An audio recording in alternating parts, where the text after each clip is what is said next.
பெஞ்சல் புயல் கரையை கடந்தும் அதன் பாதிப்பிலிருந்து கடலூர், விழுப்புரம் மாவட்ட மக்கள் இன்னும் மீளவில்லை. பல இடங்களில் குடியிருப்புகளை வெள்ள நீர் சூழ்ந்துள்ளதால் இயல்பு வாழ்க்கை முடங்கியுள்ளது.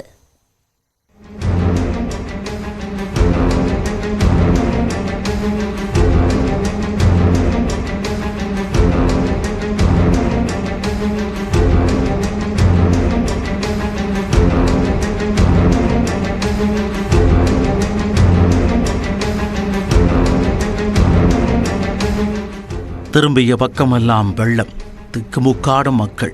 பெஞ்சல் புயல் கடலூர் மாவட்டத்தில் ஏற்படுத்திய பாதிப்புகளின் கோர காட்சிகள்தான் இவை. சாத்தனூர் அணையில் இருந்து உபரி நீர் திறக்கப்பட்டதால் தென்பெண்ணை ஆற்றில் வெள்ளம் கரை புரண்டோடுகிறது. இதனால் கடலூரில் 500க்கு மேற்பட்ட குடியிருப்புகளை வெள்ளம் சூழ்ந்தது. இங்கே பின்னாடி தான் நம்ம வீட்டுக்கு பின்னாடி தான் நம்ம வீடு கிடையாது.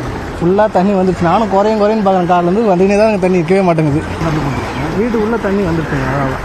தென்பெண்ணை ஆற்றின் கரையோரம் உள்ள பெரிய கங்கணன்குப்பம் கிராமத்தில் 200க்கு மேற்பட்ட குடியிருப்புகளை வெள்ளம் சூழ்ந்தது.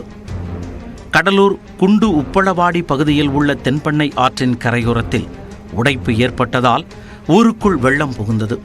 குடியிருப்பு பகுதியில் இடுப்பளவுக்கு தண்ணீர் ஆர்ப்பரித்து சென்ற நிலையில் அப்பகுதி மக்கள் வீடுகளை காலி செய்துவிட்டு பாதுகாப்பான இடங்களுக்கு சென்றனர். தகவல் அறிந்து வந்த மீட்புக் குழுவினர் பொதுமக்கள் மற்றும் செல்ல பிராணிகளை பாதுகாப்பாக மீட்டனர். இருக்கிற தண்ணி அதிகமாகுது, குறையிற மாதிரி இல்லை. நாங்களாம் எங்கே போகிறது? எங்கள் கூட அதோ இருக்குதுங்கண்ணா. இங்கே பக்கத்து வீட்டில் நின்று பேட்டி கொடுக்குறோம் உனக்கு. இதேபோல தாழங்குடி, கண்டங்காடு கிராமத்தை தென்பெண்ணை ஆற்று நீர் சூழ்ந்ததால் தனி தீவு போல மாறியது. தகவல் அறிந்து வந்த மீட்புக் குழுவினர் டிராக்டர் மூலம் பொதுமக்களை மீட்டனர்.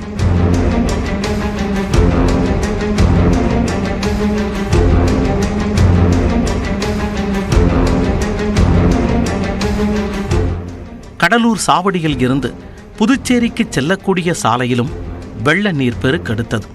சாலை துண்டிக்கப்பட்டதால் போக்குவரத்து தடைபட்டது. ஆல்பேட்டை மற்றும் சின்ன கங்கணாங்குப்பம் பகுதியில் வாகனத்தை போலீசார் தடுத்து நிறுத்தினர்.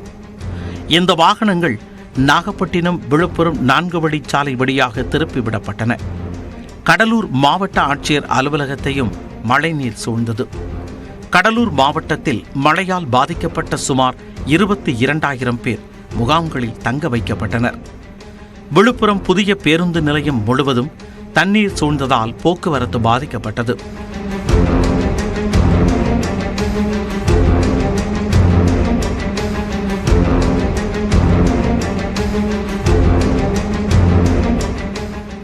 தேசிய நெடுஞ்சாலையில் இருந்து விழுப்புரம் நகருக்குள் நுழையும் சாலை முழுவதும் வெள்ள நீரில் மூழ்கி கடல் போல் காட்சியளித்தது.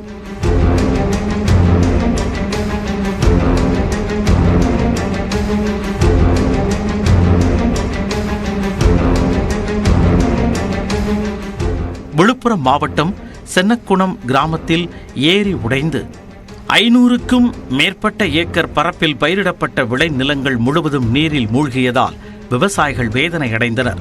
இதேபோல் விழுப்புரம் தேசிய நெடுஞ்சாலை அருகே உள்ள முத்தாம்பாளையம் ஏரி உடைந்ததால் குடியிருப்புகளையும் விவசாய நிலங்களையும் வெள்ளம் சூழ்ந்தது.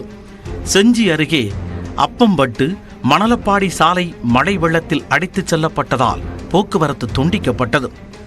புயல் சேதங்களை பார்வையிட வந்த நெடுஞ்சாலைத்துறை அதிகாரிகளுடன் மக்கள் வாக்குவாதத்தில் ஈடுபட்டனர்.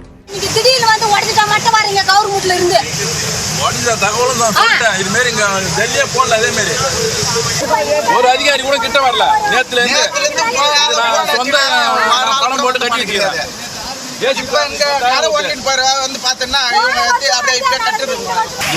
கொட்டி மெச்சு விட்டாங்க. அவ்வளவுதான், எதுவுமே பண்ணல.